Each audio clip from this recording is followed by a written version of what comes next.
And welcome to episode 11, season 2 of Beardos Media. Now, in a time of such uncertainty and financial instability, we're going to be discussing a very interesting topic. Employed, self-employed, entrepreneur. Who do you work for? Straight after this.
Right, thank you for joining us. Episode 11. Mr. Waris, are we good to go? We are good to go. We're always good to go. We're bored to go. Come on, let's do it. 2021, baby. Let's like some kind of voice transplant or something. You sound a little bit extra sweet. What is that? Oh, it's partially probably because we've got a really special sweet guest coming on later today. So always motivating us. Well, yeah, no, I don't think we should keep our guests waiting, to be fair. I mean, it's such a fascinating topic, and I don't want to start this without our special guest today. So should we get him straight into the studio? Let's have him. Oh, good evening. Assalamualaikum. Thank you, Ali. Thank you, Majid. Welcome to Beardos Media. Thank you for joining us. Thank you for the opportunity. I've been watching you guys for at least, I think, a year, possibly. We were actually discussing that. I sent Ali something today, a screenshot of renewing something, one of our subscriptions, you know, where we post stuff or I think okay. renewal or something. I said, look, it's been a year already. It has, yeah. It's been a heck of a year, hasn't it? A momentous wow. year. Yeah, tell me about it. Well, you know what? We're in 2021 now. Maybe 5 years in the last 12 months. Has the beard grown, actually? Or is the beard where it is? I think his beard's gone shorter in the last 12 months. We'll get him there. Get him back. Get him back. Safaraz Ali, $1 million question. Well, $1 trillion question. Who do you work for? I think whether you're employed or whether you're self-employed or whether you're a business owner or however you see yourself, I think how you do something is how you do everything. So, you know, you work for yourself, your own intention, you know, what your beliefs are. So even if you're self-employed and you think you work for yourself, you know, you'll always work, you know, if you take it that literally, you're working for a customer and you're working for a client or you're working for a particular deadline, or in some cases, I sometimes work for our staff, our employed staff. So for most of the things, in terms of it's your intention, it's you know, it's where you are in terms of your mindset of why you do things, what your purpose is, what's driving you, what's getting you out of bed. And if it was down to me in terms of my own motivation, sometimes, you know, I'll shrug my shoulders and stay in bed. But there's got to be some driver. And I think, you know, what I will say is, in terms of the question, in terms of employed and an employed mindset and an entrepreneurial mindset, there's going to be some generalization here. And I think with generalization, generally, there is going to be, you know, we're gonna, you know, we can't brush everybody we can't paint everybody with the same brush. There is going to be some generalization, and there is going to be, you know, we're going to be talking from our own experiences and our own viewpoints. And, you know, in some cases, I've seen entrepreneurs, you know, who don't behave like entrepreneurs as you would perceive. And at the same time, I've seen individuals who are employed who have got an entrepreneurial mindset. Yeah. And if you go back to, you know, your one of your descriptions in the promotion post that you did, you talked about entrepreneurs, and I think we've all possibly at one time have Googled the word entrepreneur. What does it mean?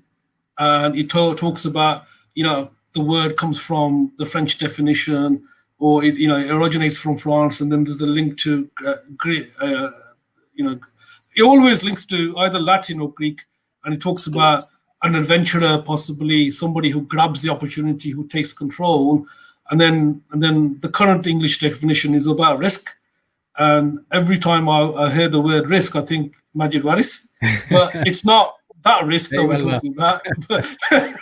So you've dominated that word, Majid, but it's not that risk that we're talking about, but it's about risk for in some sort of business for profit. And it either talks about managing and organizing and creating a business or starting a business for ultimately a profit. But that whole, and as you know, the English language is very rich and it changes. And from my perspective, I focus on the word entrepreneurial mindset as opposed to an entrepreneur.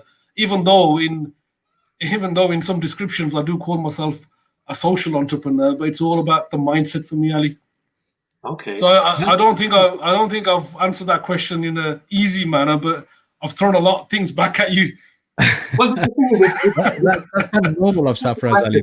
There isn't an easy answer, is it?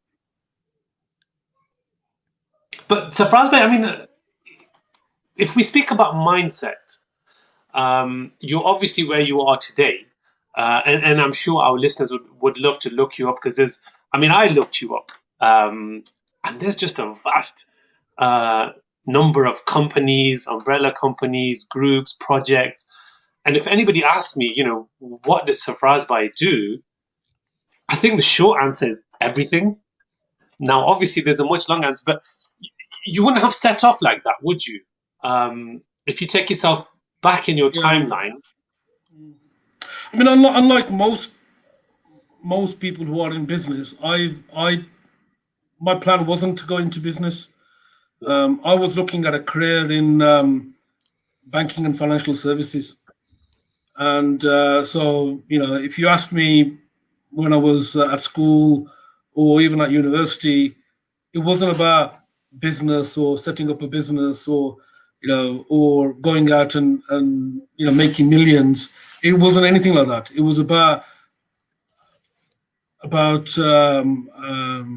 doing well in a career, academically picking up in terms of qualifications, and it was about education and qualifications and having what I would call now a sort of a working life balance.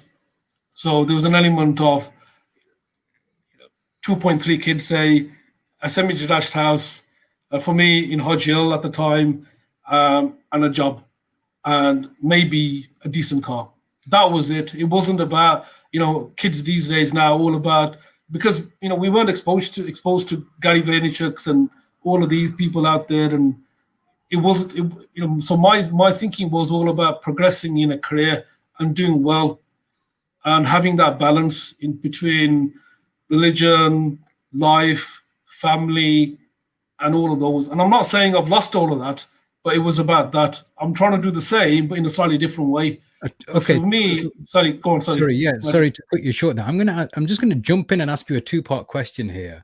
You mentioned two things. You mentioned as probably most people, especially from an Asian background, we're all expected to be professionals of some kind when we're younger, whether that's an engineer, an accountant, or a lawyer, or a white collar kind of a profession. And you've just described somewhat of the same. So two-part question for me is, number one, how do you define the term entrepreneur? Because Ali and I have had a discussion in the past, not recently even, but in the past, and Ali's kind of reiterated something that Gary Vaynerchuk once said. We'll come back to that later. But how do you define the term entrepreneur?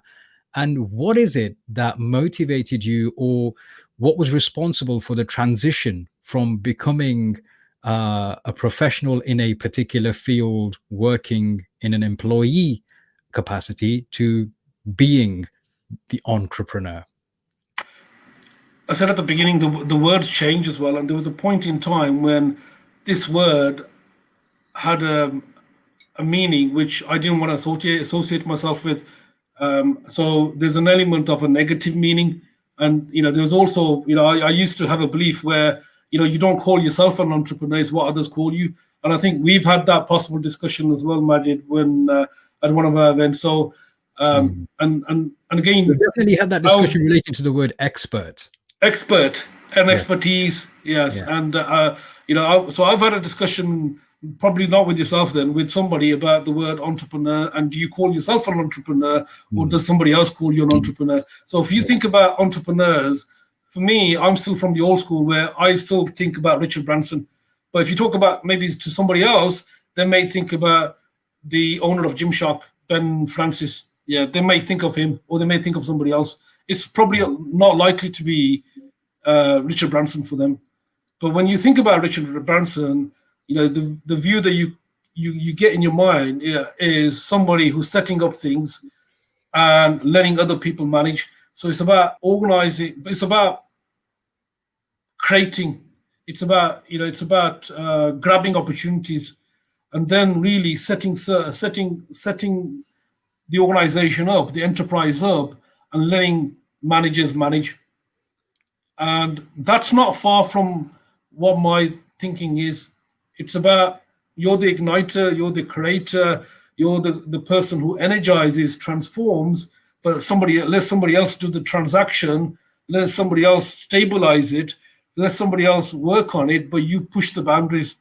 You're there as the pusher, you're there as the creator of the change, the innovator, but let somebody else conform and so forth, because the entrepreneurial mindset or the entrepreneurial skills might not necessarily be the right skills for managing.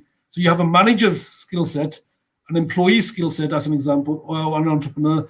And most of us have probably come across the fact that entrepreneurs are probably not the best people to manage the business, because from their perspective, they're about the change. They're looking at, again, Elon Musk is one of the, again, I can see one of the descriptions. Elon Musk is somebody's mentioned Elon Musk, but entrepreneurs are also people who sometimes have attention span deficit, or they focus on the move from one thing to another, and they're about shaking things up, creating things, and maybe pushing the boundaries, pushing things, and letting somebody else pick up and manage and stabilize and do the transactional stuff, and that's where my sort of thinking is in terms of that definition. So if taking that initiative, taking that risk. If I was to pose the question, can somebody who doesn't have a business in which they employ people or managers or staff, let's just say, it could be any kind, it could be a consulting kind of a business, and they have multiple businesses where they may be innovating, they may be pushing the boundaries and doing something new, could they not be classed as an entrepreneur in how you define entrepreneur?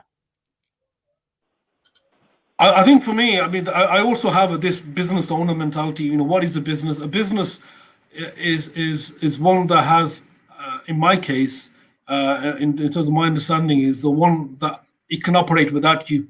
So if the business can operate without you, then it's a business, then you're an entrepreneur. Otherwise, you've created a job for yourself and you're self-employed, you work for yourself. Going back to Ali's original question, then in that respect, you're working for yourself, you're self-employed, and you've bought yourself a job, or you've created yourself a job. If you create a business, that should be able to operate without you. That is what an entrepreneur is. You're creating wealth, you're creating opportunities, you're the initiator. But if you're doing the job yourself, and in a business, you will have a role. But in my case, I wouldn't regard them as an entrepreneur. It's like, for example, self-employed, a taxi driver is self-employed. Somebody who's a courier driver is self-employed. They're not entrepreneurs in terms of how you and I would perceive an entrepreneur. Yeah. So they're not entrepreneurs, but they are self-employed, and they would go under the national statistics in terms of self-employment. A contractor, an IT contractor, working for a large organization, potentially might be self-employed or will be self-employed in some cases. They'll have a limited company or they'll transact to that company, but they're not entrepreneurs, but they are business owners in terms of the legal definition. But in my definition, I wouldn't regard that as a business. Yes, but legally, yeah. I think that's one thing that's really changed in probably recent years is the number of people that we see coming up with that mindset to be an entrepreneur, to have, what they call passive income or businesses or income revenues that run without them. I mean, if we go back to our day, which I think is probably different for all three of us, right? I'm assuming we're not all the same age because, I think you're the youngest, possibly, Ali. I mean, if Majid doesn't mind me saying that. No, he is. Yeah, but I mean, I think the more that we go back, I agree with you. People came out of school thinking, I'm going to land a job, I'm going to have a nice income, a nice salary, I'm going to have a house and a car and paid holidays, and I'm set for life. And as we see over the years, that's largely faded. Our youth now, they're not of that same mentality. Before, you'd have your Richard Bransons or your Elon Musks or whoever, but that was a rarity. It wasn't very often that people would think past a high salaried job or wearing a suit or driving a nice car. Now, however, everybody wants to have a pop, don't they? I think having a nice job or a stress-free, you can clock in, clock off, go home, and I think someone mentioned it is underrated. It's not, it doesn't get that same respect that it once used to. Even the banking sector that you mentioned, in our day, if somebody worked in a bank or was a bank manager or, was a role like that, it was respected. It was held in high regards and high esteem. But I think we've seen that change quite a lot in recent years, haven't we? I think a lot of people start off in an employed capacity because of this perception of risk, and we talk about security and stability. And what we've realized is that the world has changed, and it's not about working for somebody else is less risk, and it's not about that at all now. You could be in a situation where things are not in your control at all, and so that parity is completely changed. So a lot of it previously was about risk taking, and it's about perception of risk, and that world isn't the case at all. It's not the case now. For people, it's about an informed choice. It's about understanding their own traits. Part of that is about their own knowledge, their skills, and their behaviors. For me, these are the three areas. And there's a fantastic book from a chap called Michael Gerber, E-Myth Revisited, and he talks about the technician, the manager, and the business owner mindset. And what you find is that people sometimes go from a technician, if they're very good at a particular task, they think that that's enough for them to become a business owner or to start a business. There's another book which I would recommend people. Oh, yes. Yes. Thank you so much, Majid. 52 bites of business wisdom. And again, in my book, I thank you for mentioning that, Majid. But I talk about, are you cut out for business? And what that basically means is there's an element of mindset. And if you talk about knowledge, you talk about skills, you talk about behaviors, how you might have the behaviors or the characteristics, but you may be lacking in terms of either knowledge or the skills. And to a certain level, it's really where you fit in as well. It's where you fit in. Technicians, in my eye, in terms of what I've seen, they're very good at what they do.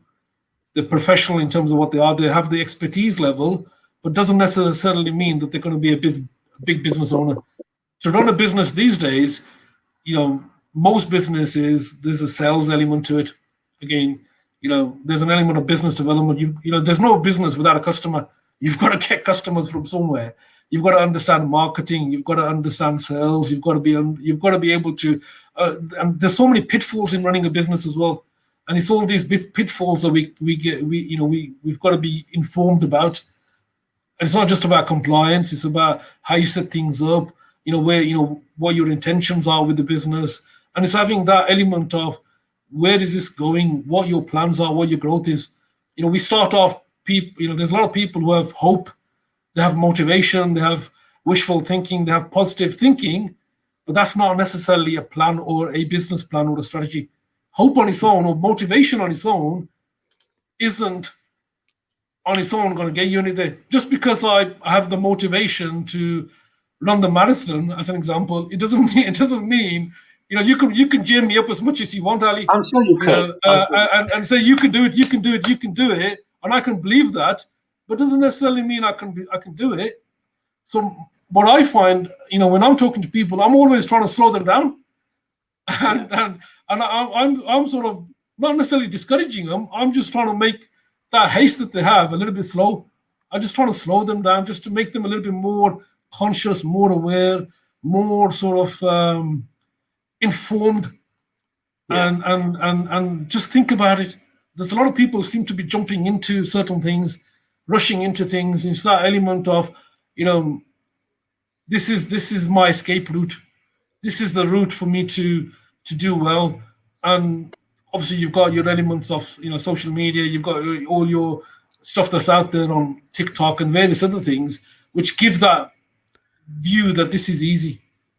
And there's many a times where, and I think it's possibly the same, where you think, God, I just wish I had a job, because it's constantly on your mind, and you can't switch off. Even with the best will in the world, you want that work-life balance and so forth. It's always there. And when I'm looking at certain things, even when I'm looking at a TV program, you just can't switch that mind off to completely relax. I mean, I can't anyway. Your mind, yeah, it happens. And you can't switch off. I mean, if I come into your sweet center or dessert place, I'll be thinking, okay, how's their business doing? And I'll be looking at the staff. What's their customer service like? What ethos system are they using? What tools have they got here? Or what's their signage like? And even if it's nothing to do with my business, and I've got no intention of going into the dessert certificates. I've got I start looking at, okay, what training have they done? What's their signage like? What's their health and safety? What's their cleanliness like? For no reason. I've got no interest in that. But it's just, that's the mindset that you are. You're always looking at these things and thinking, okay, what can I pick from here? What can I learn from here? And it's that element of, it just becomes part of your DNA. There's a balance that we have to strike, the risk versus reward in being self-employed or even being an entrepreneur, because I think in times of austerity, like we're going through now, some challenging times right now, every business owner, whether they class themselves or whether they're classed as entrepreneurs or not, are feeling anxious. There's a lot of uncertainty. There are a lot of different types of challenges. Those people who have put more on the line in terms of risks. I'm not just talking health and safety here. I'm talking financial risks. You've got outlets, the overheads that that you've got to pay for, the staff that you've been having to pay for, the long-term relationships you've built in your business, and even the clients that you've been servicing the needs for. And on the other hand, even businesses like mine, which are consultancies, soon you just find yourself maybe on the flip side, because a traditional business which serves its customers, like Ali's, perhaps, you have a physical business, you've got employees, you're servicing the needs of the customer, and some retail businesses, or maybe not Ali's, because obviously, mashallah, Ali's doing really well even during these tough times. There are businesses which have failed. I don't even know if we can say failed or not, or they've just kind of they've not survived. Yeah, evaporated. Yeah, right. But there are businesses which have kind of flourished. Consultancies like ours, we've been inundated with service requests for risk strategies and COVID-19 risk assessment, safe operating procedures. So it's flipped itself on its head somewhat. So there is a risk versus reward, I guess, Saf, when you're mentioning when you're a business owner, irrespective of which era or which period of time we're living in, there's some people thrive off it. Some people kind of it makes them nervous. I guess for them, they're risk averse types of people, and for them, it's better to be working in an employed capacity. But saying that, people in employment are feeling the pinch now as well. There's a lot of uncertainty surrounding that. So, there's so much uncertainty. With this kind of uncertainty, Saf, how have you managed to work through these tough times, and what advice would you give to business? I mean, because you have a conglomerate of businesses. The Pathway Group, you've got the Think Fest, which runs the events. You've got Pathway to Grow, Chutney and Chat networking events, Coffee Nut and all them. You've got the BAME Apprenticeship Awards under Think Fest, I guess. You've got the apprenticeship side of the business under Pathway Group. You've got your training provision, which you provide for employees or employees. You've got domiciliary care. You've got, all sorts of businesses with so many types of businesses. As who I would recognize as an entrepreneur, how have you had to assess things, and what kind of advice would you give to people who are running businesses? I think this is where we go back to the original aspect of it, in terms of, are you managing it, or are you the one who's created it and enabled? And this is where you need a team of people around you, and you need to be able to rely on those people and those individuals. And you need an element of people who are technicians, an element of people who are managers, and then you've got elements of, obviously, the entrepreneurial. And some people have got a little bit of both.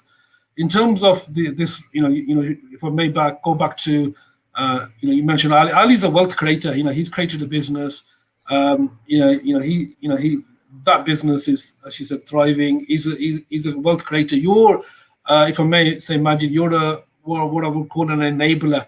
You help people, you enable the business owners to, whether it's through your sales coaching, whether it's through your consultancy, compliance, you're the person who protects people in terms of the hidden pitfalls, the company business structure, the compliance element of it, the advice and guidance, the signposting, and you're navigating. You're what I would call a key person in terms of a power team a business owner would have. Business owners, lack certain skills, and if I may talk on behalf of the the creators, like Ali will be good at the ideas. He'll be good at in terms of initiating. He'll be good at in terms of geeing up the people, selecting people, getting them, and allowing them hopefully the freedom, the space to let them do what there is. But he needs people around him.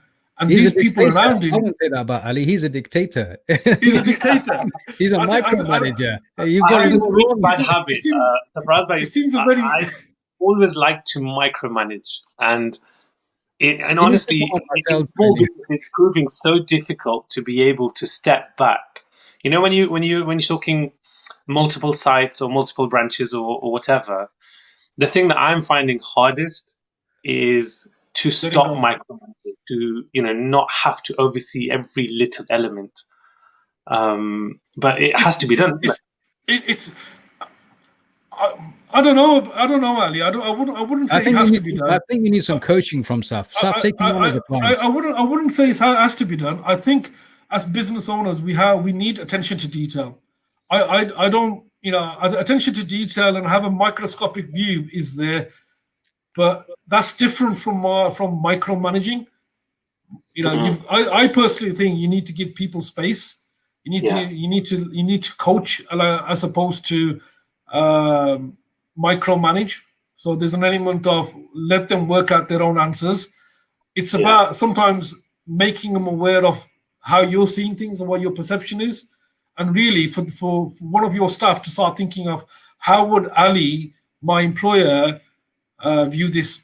And a big part of that is about systems, it's about processes, it's about structure, it is about training, and it's about training the staff. But micromanaging, you can't scale. You'll find scalability, it becomes very difficult.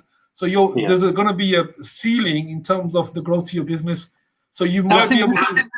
Sorry. This was the conversation that I was having with Majid, possibly just a few weeks ago. Is that now naturally in my mind, I see it as climbing stairs or a ladder or whatever. So you start off as employed, you gradually work your way up the chain, supervisor, assistant manager, manager.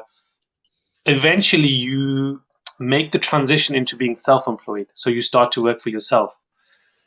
The next step is to be able to be what we call the classic term entrepreneur. So for Majid, for example, he's gone from having good jobs and making loads of money for other people to thinking, hang on, I can make some wealth for myself. Let's start my own name, my own company. I will be what people are paying for. And that's happened. And I think that's the stage that Majid's been at for a while. And we were having this conversation and saying, look, why don't you now expand? But in order to grow, you've got to step back. It's a bit of a catch-22. Yep. You're what everyone's paying for, but hire more consultants, have more people working for you and doing the work that you would then do in order for you to be able to be in 2, 3, or 4 places at the same time. So Ali, I think the first thing is, when you're thinking about a business, leverage comes to mind. And it's about leverage and it's about scalability. There's only one Ali. How are you going to be in all these places, micromanaging and telling the staff what to do? So, but I think that anyway. So it's like good advice. You go to your best friend and they're giving you advice that you really know, but you need to hear it and remind yourself to say, I need to change. So nothing, we're not going to say anything here, which is that enlightening or innovative that you don't know anyway. So it's not like, I'm selling you anything that you don't know, Ali. You already know this. So you already know the answer. You already know what you're doing. You already know. But what you're doing is you're echoing in your own mind because at the moment you're not comfortable in terms of letting go. So there's an element of emotion there that doesn't want to let go, but you know the answer. But it's about how you work out what you need to be doing. And I think that's the difficulties. And that is about investing in systems, processing, investing in people around you, and any business owner, I would say. I mean, you talk about this journey about moving from an employed to self-employed to entrepreneur, but there's an element of business owner. There's an element of business investor, and so there's a quadrant that you may be aware of, which is Robert Kiyoski's sort of quadrant, where you start off with employed, self-employed, business owner, and business investor. Business investor is about investing in others, investing in opportunities, and then being in a bit of a coach. A business owner is where you've got maybe one business, but you've got the systems and processes. You may have a role in that business, but the business. So a definition of a business is one that is a profitable enterprise that works without you. So that's where you want to be, ideally. Where you can have that time away, if need be. Because at the end of the day, it's all about freedom and choice. It's not necessarily about the money. You gave the example about Majid, giving up his professional work in terms of his consultancy and the work that he was doing. The reason why he did that necessarily isn't about money, but it's about freedom and and how do you get to that choice of how do you get to that position of choice where it's your choice as opposed to where you got no choice. That's what we want. We want to be in a position where you have the opportunities, and your choice might be to work 60 hours, 70 hours, 80 hours, but your choice may be to change. And the reason why you start off working all the hours that we have is because you have a purpose that you're working towards. That's what we do. To give you that element where you have maybe freedom later. So you put the hours in, but ultimately the driver, you have to have a vision in your own head. The fact that I'm doing this and you're making a sacrifice. Of course, there's a sacrifice. You're giving up time with family or leisure time or whatever for a reward. That reward may be monetary, and part of it is monetary, but it's about what money gives you. And ultimately, it's about freedom and it's about choice. And I think that's where we are. But in some cases, people get carried away. Yeah. They lose the balance. That's where I think, they're either sort of trying to keep up with the Joneses, or they lose their perspective of why they started, what their thoughts were, and they lose part of themselves. And that's what's sad for me to hear when you see businesses and you've come across where you think, why, why, where is this coming from? What's your driver? What's your purpose? And that's where it gets a little bit, I feel some element of empathy. Even I'm not feeling sorry for people, but you sort of question yourself and you start thinking, okay, and sometimes you need that element of looking at other people and sort of bringing you back to yourself. Am I on the journey that I wanted to be on, or have I gone to a different destination? And do I need to sort of recheck and realign myself? And I think that's quite important for us to do that, to reflect. And we probably, sometimes we get on, in our own ways, even though we talk about bandwagons and all the rest of it, but we've got to go back and realign and recheck and reconfigure and rework out and prioritize and really understand that. But as part of that reflection, it could mean that being self-employed, working for yourself, is not for you. It's maybe not the right time for you. It may not be the right circumstances for you, or it just may not be for you. And there's nothing wrong with that.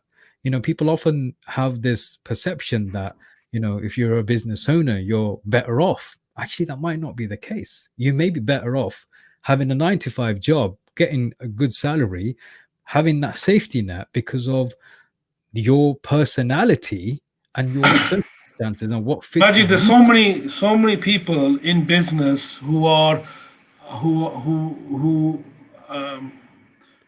in they're in business and they're doing what they're doing, but there's lost opportunity. They're not fulfilling their own opportunity for themselves, and they still got this hope. They're clinging on to certain things, and I think that's where, for me, it gets difficult, where the reality check isn't there. My father had a shoe shop, and we ran that for 10, 15 years.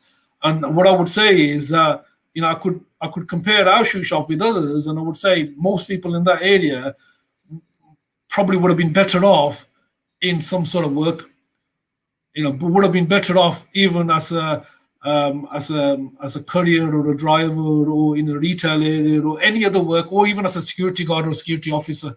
It would have been less stress, would have been less worry, and potentially more financial reward. But why are they doing it? It's the fear of failure, the fear that I've gone this path and and I'm going to make it work.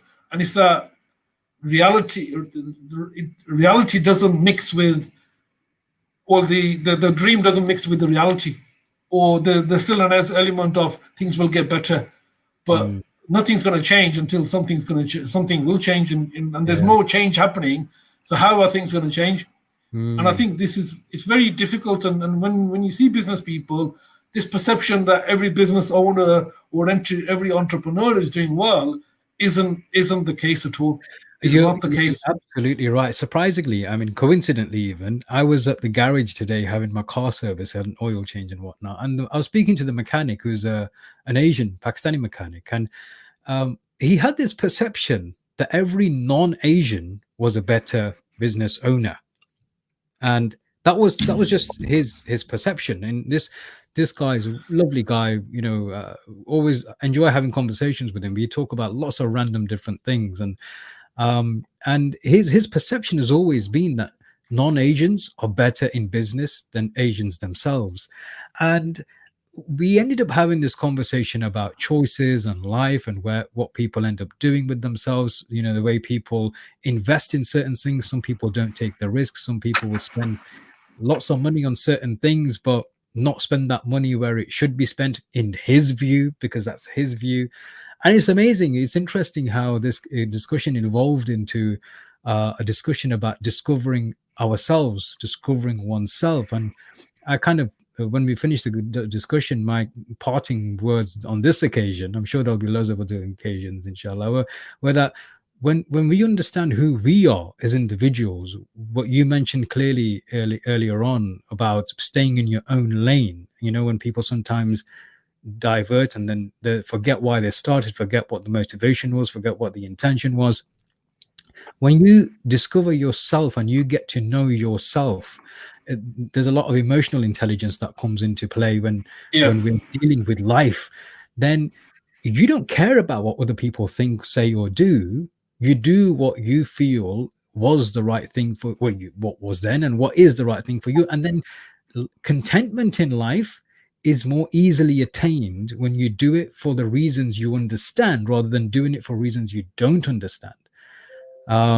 So that was a very interesting conversation, I thought, because he again has a business, and he was talking about business at the same time. It was quite a coincidence. I think the opposite. Say that again. Is he not one of those Asian business owners that he refers to?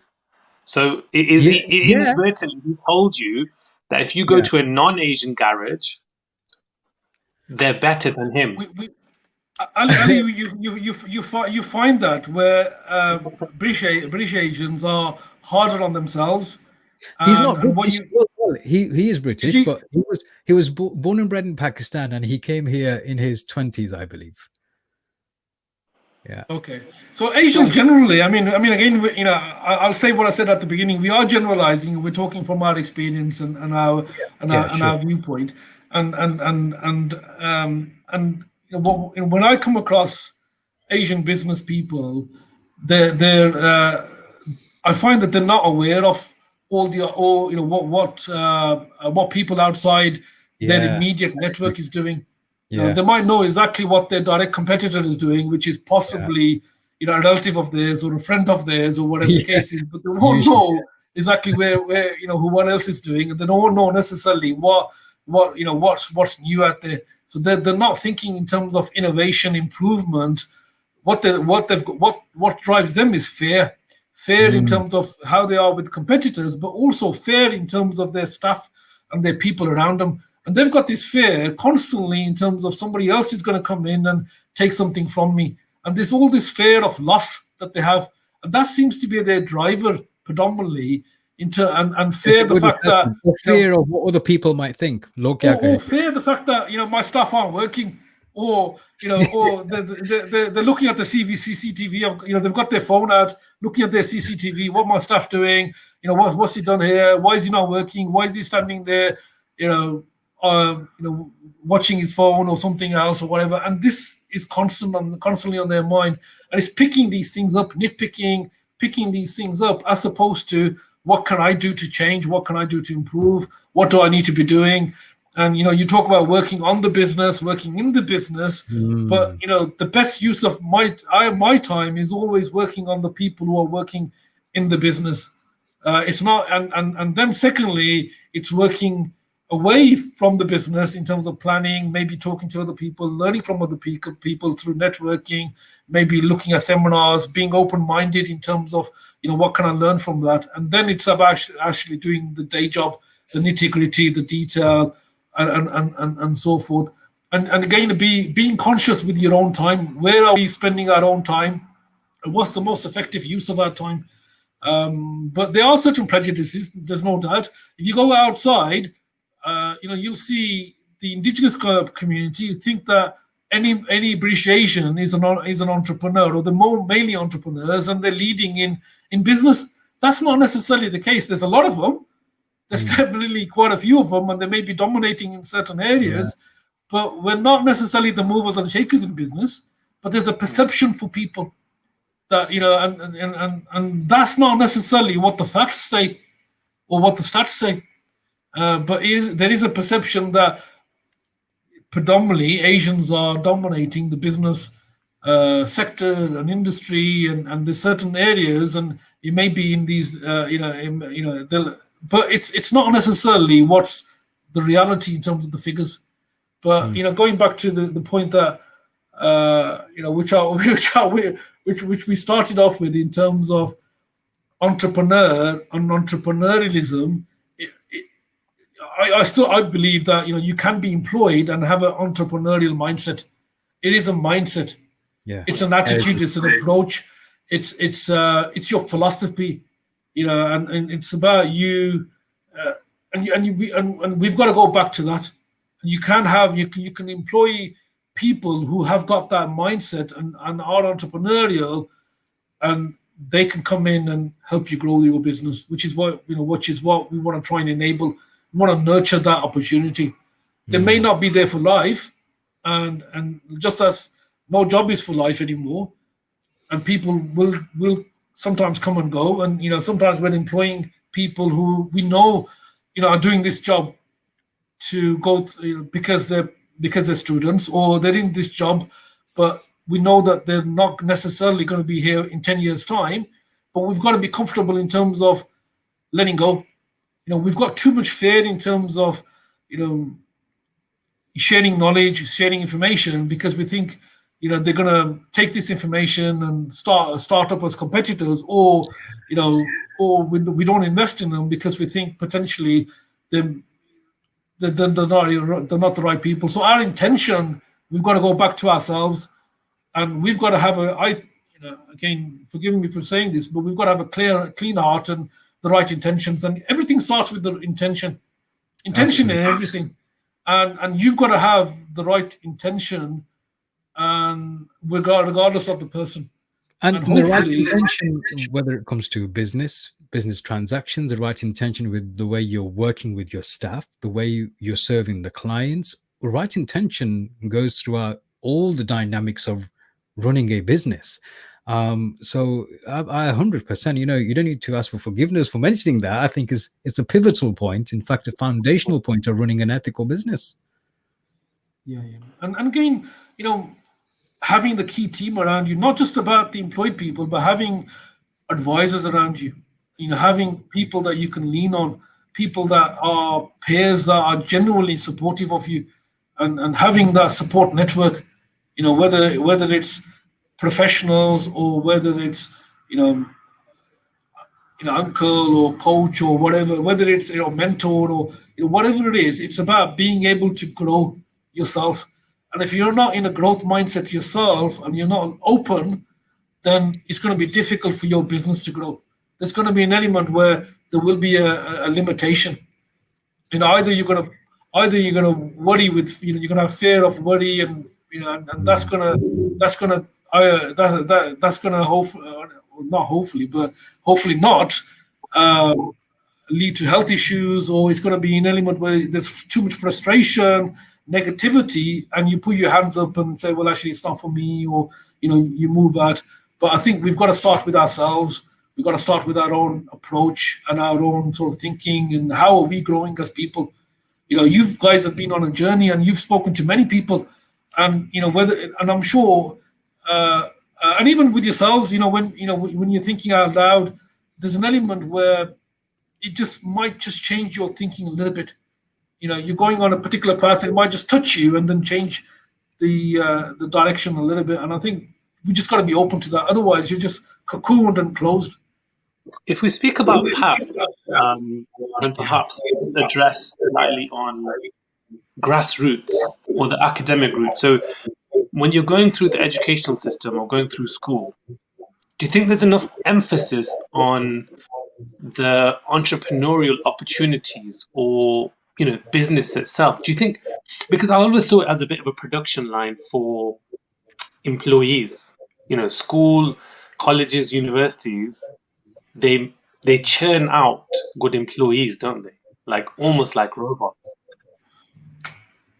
I think there's an element of what are the skill sets and traits they're teaching you, and a lot of it isn't about entrepreneurialism or going out and setting a business and so forth, but it's about giving people ultimately awareness of themselves, and ultimately you're talking about emotional intelligence. What you're learning generally is this is part of your learning and development. You've got to start with learning yourself and being more conscious and more aware. And then you start talking about your skill sets and hopefully looking at improving those skill sets. Whether that's if you think about what are the current skill sets that are things that are important for us now in terms of our business. They're not necessarily the skill sets that were there maybe 10 years ago or 15 years ago, but it's about our ability to adapt. The reason why somebody might take on a graduate is because it's not necessarily the knowledge that they have, but it's the fact that they've learned certain things, and you believe that they have the certain skill sets that they can pick more information out, and they're constantly being able to you can stretch and challenge them, and you can, and that's what it's about. And it's not about cramming people with knowledge, but it is about giving them the skill sets to adapt and change. There's certain things that we're constantly learning. We're learning at 11 o'clock and applying at 12 o'clock. Majid is a key example where you go to YouTube as an example, and you learn on demand, but you apply it then and there. And the reason why you can do that is because you've got the skill sets. It's not because you've got the knowledge. Academia is about knowledge and the pursuit of knowledge. It's not necessarily the application of it and being able to have the skill sets to be able to stretch. In most cases, Ali, I'll say, you can possibly, if you focus on something, learn in any area because you've got the core skill sets. And what are those skill sets? And that's, you got to look at your core skill sets, and you've got the ability to learn, unlearn, and relearn. That's a big thing. Yeah, and right now it's more important than it ever has been to unlearn and relearn after you've learned something initially, because that mindset alone is quite prohibitive in some people. I've noticed that when they don't have that willingness to unlearn. Fixed in their ways, Majid. I mean, there's a lot of people who are fixed in their ways and fixed in their approach, and what they feel that they know is the reality. And the reality might change, and you've got to sometimes take a whiteboard type of approach and say, well, wipe that out with a fresh pair of perspective, fresh pair of eyes. And I think this is where this ability to unlearn and relearn is absolutely vital. So this learning ability, what does that mean? And I think that's where it is. What we learned, or what I learned, 30 years ago, I'm not applying. But what it's done is it's stretched and made me out to a certain level of where I am today. And I think that's where it is. It's about the pursuit of being able to grow. And is that person got the skill sets where you can stretch and challenge? There are certain people, and I've come across them, where you feel that they've reached their limitation. And it's hard for me to say this, but you will come across people where either they haven't got the motivation, they haven't got the ability, they haven't got the willingness, drive to the willingness. So it's an element of skill and will. Aptitude. Yeah, the interesting thing is you could have two people going to the same university, attending the same course, but when they come out, they'll produce different results. And it's not down to necessarily what they've learned on the course. Is, as Saf, you mentioned, is how they've applied it. But not only that, there are a lot of other variables we can't overlook, is in terms of what they've personally had to experience through life for their thinking to be applied in a certain way as well. If you've had somebody who's gone through a pretty hard life and they've worked genuinely hard to get to that particular university or attend that particular course, or they're, rather than taking a bus and not being able to afford it, they've got the motivation to walk there because they can't, that drive cannot be substituted by anything else. If somebody might have it all and given a place because it's local to them, or whatever the case might be, they might have a car journey to the lectures every day, and the lunch money paid for them and everything. Their drive might be slightly different. I'm not saying it'll be any less, it may not be, but the fact that somebody independently is making an effort to want to change and make changes, has that willingness, that drive, the hard work, the ethics, the investment, all that, we just can't overlook that as well, because you can attend the same course as someone else but produce completely different results. That's going to be on aptitude, it's going to be on attitude. All these things are going to affect the overall outcome. Yeah. And again, you spend time with people, and what you find is there's certain people who energy, they just zap your energy, and there's And others you who, vampires. the energy vampires, and there's who so energize you. They're the ones who sort of give you that push. They energize you, and then there's others who just drain you. Oh, and, they're and the energy vampires. The first ones that, yeah, they're the motivators. the energy vampires will just drain you. They suck the energy out of you. Yeah. It's like everything is a burden, everything's a problem, and it's that glass half full, half empty thing. And you know what, blame the government, blame this, and so forth. And it's that mindset. Are they above the line or below the line? Is it about blame? Is it about excuses? Is it Are they excuse makers or excuse takers? or are they in denial? There's certain people who are in denial. Yeah. They're just not seeing the picture that's out there. It's like you've got a photograph in front of you, but you're seeing something completely different, and they're in that illusion or denial. But again, going back to this ownership, accountability, responsibility, a lot of it is about, again, you go back to our approach, our mindset, our philosophy of thinking. Are we about goal getting, goal setting, or is it about going with the ride, going with the flow? There's certain people who just have that approach, who just don't change their approach for anything. And you want to say, well, actually, you know what? How are you so relaxed? How are you so relaxed and how are you so laissez-faire, where potentially there's an opportunity there and so forth, and people think differently, and we can't. I have this belief that you can't change anybody unless they want to change themselves. 100%. I can't change, any member of the team or whatever. People have this thing. I'm going to change you. I'm going to change him. You can't unless the person wants to do that themselves. Unless they have that desire, the obsession. It's like with weight. If I want to actually lose weight, if I'm obsessed about it, if I'm thinking about it, then I can do it. Ali said exactly the same thing last week whilst we were driving back from our episode. He goes, "If I wanted a six-pack, I could have a six-pack. The fact is, I don't want it bad enough." Because he's made an informed choice, and he doesn't want to put the sacrifice in to actually get that, because it doesn't mean anything for him. It's not a priority. He's got other priorities, and that's not his priority. Exactly. An hour's passed. Safaraz bhai, we have come towards the end of our show, and you know what? It's a fascinating talk. I think this one could go on for a while. We touched briefly upon the fact that it's been a very testing year for a lot of people. There's pros and cons. Obviously, some people have had it rough. Others have flourished. It's just sometimes it's the way the cookie crumbles. Sometimes it's whether you can think outside the box.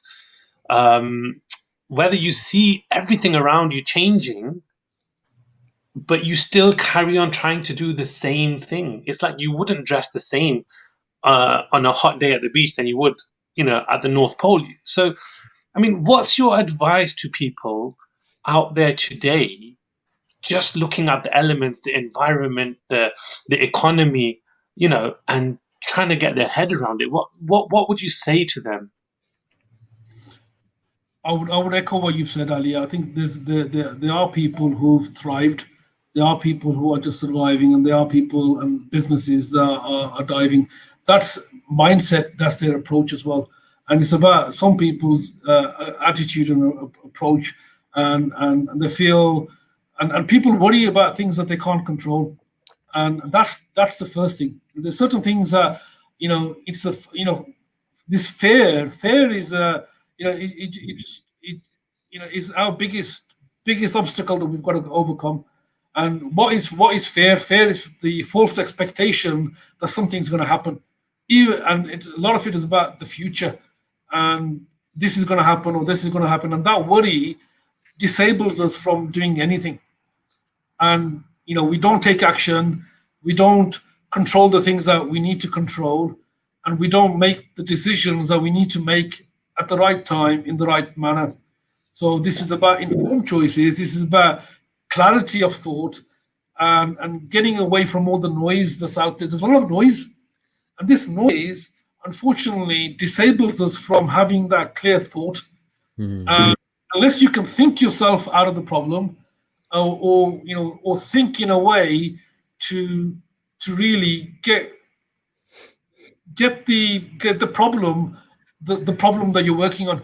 Sometimes we're not working on the problem that it is the problem. We're not working on the problem. We're working on something that's not the problem, or the fear of something else.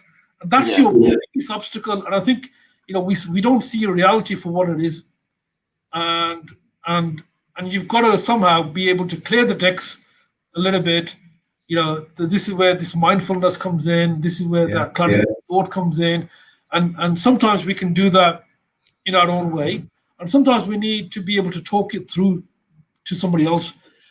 And I find the best way that I overcome obstacles is actually if I can talk it through with somebody, and and the person can and sometimes they're giving you things as I said earlier on, Ali, giving you advice or even suggestions that you probably know, but you need to hear it, work it out, and then really action.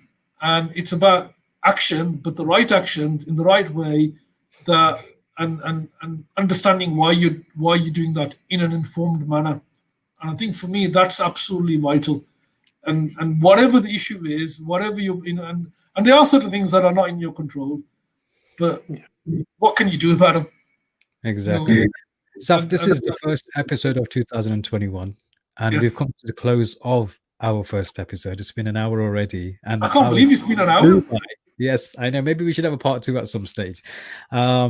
So, as your parting words, what advice would you give for 2021? I think see the opportunity in everything, but stay focused. Entrepreneurs, business owners, they lose focus. They start seeing the shiny something else, and they move too quickly in some cases. Stay focused on what you're doing, but also realize that nothing's going to change until something's going to change, and either you change or you're going to be changed. Deep. Excellent. Thank you very much. Ladies and gentlemen, Safaraz Ali, look him up if you haven't done already.